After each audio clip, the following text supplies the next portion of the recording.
اپنی اولاد کو نعمتیں بھی دو. حضور نے فرمایا اللہ تمہیں وسعت دے تو گھر والوں کو دو, انہیں وسعت بھی دو پر صبر کے سلیقے بھی سکھاؤ, انہیں جینے کا ڈھب بھی سکھاؤ. نبی پاک علیہ السلام نے فرمایا فاطمہ بیٹا اگر تم کہو تو یہ 5 بکریاں کھڑی ہیں میں تمہیں بکریاں دے دیتا ہوں, اور اگر تم کہو تو میں تمہیں 5 وظیفے سکھا دیتا ہوں. اور سنو نا یار, یہ بھی ایک انداز ہے نا, میں تمہیں 5 وظیفے سکھاتا ہوں. تو سیدہ فرمانے لگی سونے بکریاں رہنے دے, وظیفے ہی سکھائیں.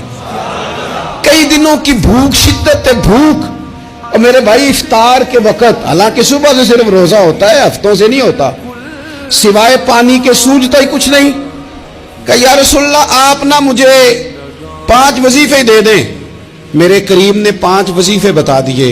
حضرت فاطمہ وظیفے لے کے گھر گئیں تو حضرت مولا علی شیر خدا فرمانے لگے فاطمہ کچھ کھایا, کچھ طبیعت آسودہ ہوئی, تمہاری وہ بظاہر جو نکاحت تھی اس میں کوئی فرق آیا؟ تو حضرت فاطمہ ہنس کے کہنے لگی, ہنس کے, مسکرا کے.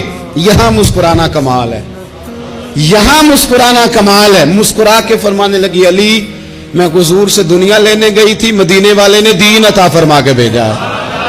مولا علی کیا تبصرہ کرتے ہیں, فرماتے ہیں فاطمہ کمال ہو گئی, تم تو بڑا نفع والا سودا کر کے آئی ہو.